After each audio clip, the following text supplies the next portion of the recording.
Please clap for me because that's the only French I'm speaking tonight. Thank you, sir. Just before you have this interview, we have one question for you. I have one question for you.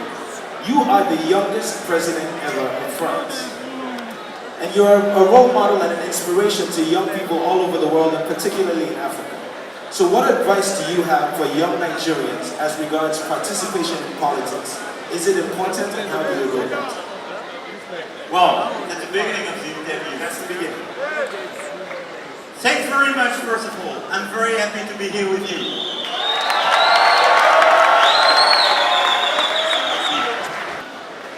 And all the family to welcome us to the shrine. Look, I mean, obviously politics is important. And let me just remind you that this place was obviously a cultural place, a music place, but a space for politics as well.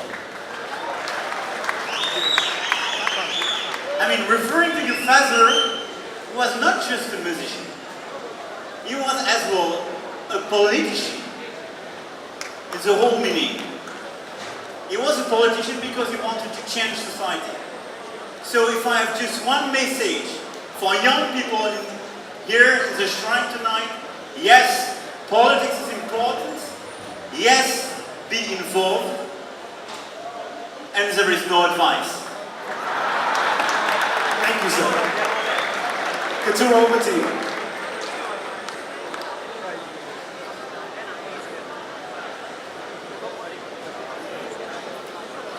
This one. Now, you have an incredibly personal and deep-seated relationship with Nigeria, which has already slightly been foreclosed earlier. But would you like to share with us your fondest memory of your time as an intern in Abuja in 2002? Look, obviously I will not share all these memories. And because what happens, the shrine remains in the shrine.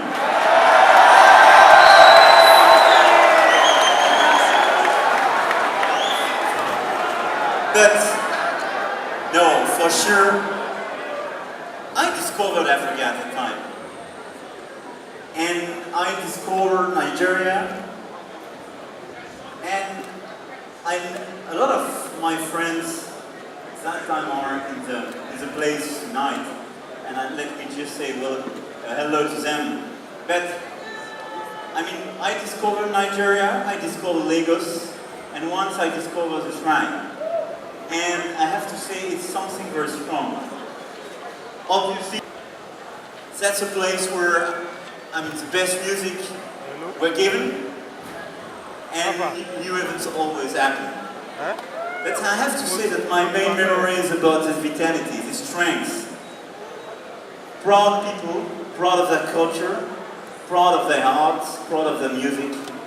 And that's why probably I have a very different view of Africa than a lot of other people in Europe, because I was educated here. Now, you mentioned already in your last answer that the shrine is an iconic location for you, and it's an iconic location for many people around the world. It's also a place that's known to be politically disruptive. So tell us why you've accepted Trace's invitation to participate in this night of African celebration. Because, you are not the one to judge or to decide, especially what for African culture is. This is. And this is the shrine when you speak about music, when you speak about this discussion, when you speak about this kind of exhibition. And I do believe that we have to chant, we have to build together a new common narrative. And this new common narrative is not based on what is important for European, but is what is important for African about their culture. And how they want to build their culture, how they want to explain their culture, how they want to promote their culture, and which places are important for them for their culture. And being here is just to recognize the fact that I do respect this view. This place is important for African culture, This is why I'm here. Absolutely love that answer. Now, I will segue and say that in an interview that Especially when you speak from France. But I think that we discussed with the governor, in the state, in the city, 2/3 of the population is under 35.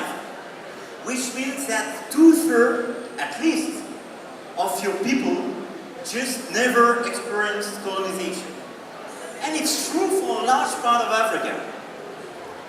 And I mean, the common approach between Africa and Europe, and especially between Africa and France, were totally framed by the post-colonial relation. I'm sorry, but the new generation never experienced colonialism. My generation never experienced colonialism. I mean, it's part of our history, obviously. You have to recognize the bad and the negative pages of this history. And you have to recognize all the past deeds and face them. But you have to move forward. And if you are always polluted by this certain vision, you'll never move forward. Which means how to build the future for Africa. And we have to help them. So, in the spirit of positive movement forward for Africa and Francophonia relations, I teased the audience a little bit online with a little secret that you might be revealing. Can you share with us the announcement that you have to make this evening? Thank you very much. What we wanted to launch this evening is the African Culture Season 2020. We decided to organize everywhere in France for 2020 a series of events about African culture. But the new thing is that it will be for Africa, for African artists, by African artists, and with African leaders, business community, influencers, and African people. What does it mean? Is that first, we appointed a Franco-Senegalese curator, Mrs. Fall, and she is here with us, and thanks very much. And her team is made by a series of young curators coming from all over the place in Africa. You will have contemporary artists, painters, people involved in fashion, in movie, visual arts, architecture, all the different arts existing and present in Africa and especially in Nigeria. It will be about the new generation of artists coming from Africa. It will be organized by them and for them in order to show to France and Europe what it means and not to provide, always the same visage, the same figure of Africa. And it will be financed and organized by African leaders. All these events will be financed by African business. I want to thank them to be here today, and I want to thank Youssef Dour. We had this discussion a few months ago in Dakar, and a lot of your people, and that's exactly in line with what we discussed with Femi and the family. This cultural season is a unique and brand new event because it will be the face of African culture in Europe, but organized by Africa, with Africa, providing what you like, what you love here. That sounds amazing. A round of applause for the Cultural Season 2020. Now, Monsieur le Président, I have one last question for you. We're all aware that times can be a little bit negative. How do you believe that the cultural season can change the perception of Africa in France and across Europe? Look, I'm not so sure that the image is always negative. But we are a little bit always paradoxical when we speak about Africa. Some people say This is a tremendous continent. This is a unique place with young people with a lot of opportunities and blah blah blah blah blah blah. And at the same time, a lot of people say Africa is a place of terrorism, the origins of migration, and so on. And probably these two messages are true at the same time. Because Africa is just more than that. This is a living continent, a young continent, and where I do believe it's possible to change all this negative message is just because what we need is to have African people speaking about Africa. It's a big problem we have, and I have to say true things about Africa, because you always replicate, mirror the European obsession about Africa. When you speak about Africa, you always speak, even when you provide tough or positive message, with a sort of biased approach. When I say we need a new narrative, I mean what we need is new people to make this narrative. I think what we need is a new generation of artists, of entrepreneurs, of people coming from civil society, of journalists, or of intellectuals coming from Africa and explaining, speaking about Africa in Europe and everywhere. That's the main thing to be organized and the main way to change precisely this look at Africa. A round of applause for the President of France. Monsieur le Président, merci beaucoup pour votre simplicité. Thanks very much, and I have to say that this new narrative, all this new thing and what we will try to organize with our policy, with this cultural season and these events, I mean, have a huge debt to Femi, Fela Kuti, Sharon, and the whole family. Because the family provided, not just in this place, but through its style, its commitments, and especially the different battles of your father, a very strong message. The message that it was possible, even now, to decide your own future. Never forget this message.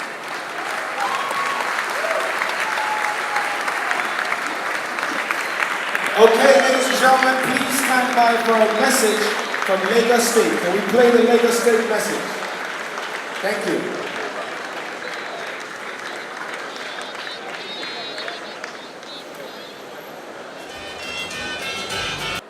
Ladies and gentlemen, I want to present to you Kazim.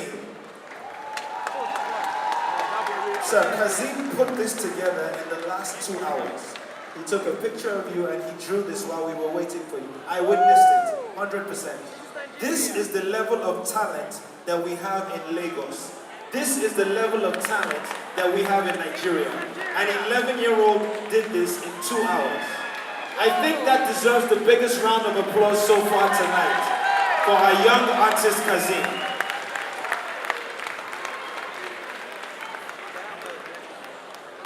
I'll carry it for you.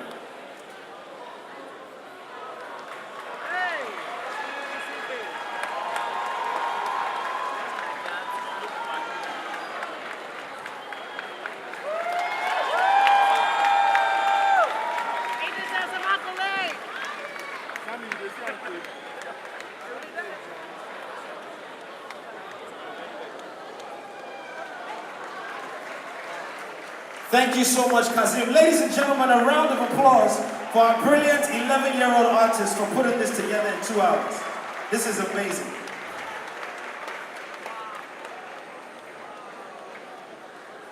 Thank you, Kazim. Fantastic job. Thank you very much. Okay, ladies and gentlemen. Today, I understand this is the first time that the French president has made an official visit to Lagos. I'm sure that he will enjoy the experience. Honored guests, ladies and gentlemen, welcome to you all, and I hope that you are all as excited as I am to be able to see and experience at first hand this celebration and showcase of Africa's creative industries and influencers. And I'm the Managing Director and CEO of EcoBank Nigeria. As some of you may know, EcoBank is a Pan-African bank. We have a presence in 33 countries in Africa and 40 globally. We employ more than 16,000 people, and we have branches in more than 1,000. Welcome.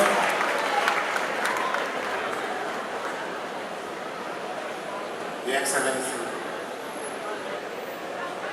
President Emmanuel Macron, and all of the dignitaries here present this night. We have said this is going to be an informal night, so we're going to excuse protocols. I just want to say a few remarks. I join His Excellency, President Muhammadu Buhari, in welcoming His Excellency, President Emmanuel Macron to Nigeria, and most especially to Lagos, the fifth largest economy in Africa. We are glad to have you in our midst in one of Lagos' iconic cultural buildings, the African Shrine, where cultural and social values are exchanged in form of entertainment. Your ascendancy to the presidency of France is obviously a global inspiration to our youth, which form over 60% of the Nigerian population. Years between our two countries. The spirit and energy of Lagos is virtually not different from what you find on the streets of Paris.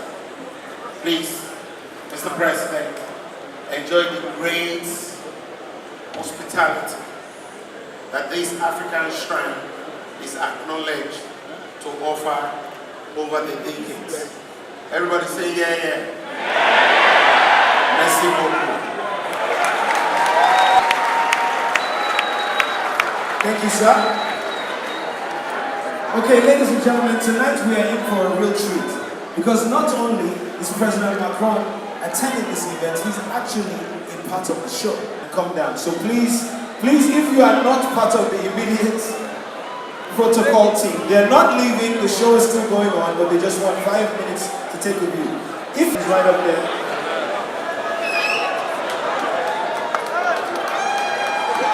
Our Femi Kuti is giving him a tour of the shrine as we speak. If you look towards the back of the hall, I'm sure you can see it.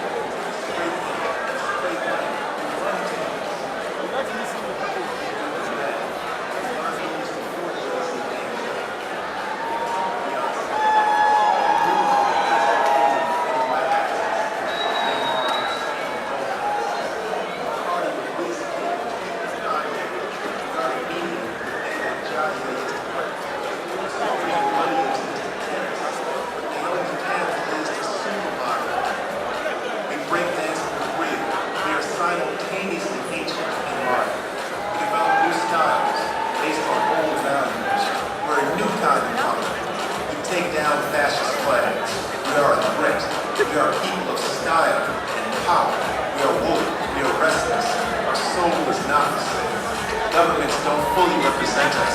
No brand or media or institution embraces us in our entirety. We animate and dominate everything we touch. Twitter, Snapchat, Instagram, Tumblr, sport, fashion, music, culture. We are the inevitable intersection of hip-hop and Afrobeat. We are separated by false divisions, but we cannot be contained. We are a legion. Our nation knows no borders. Our true nation is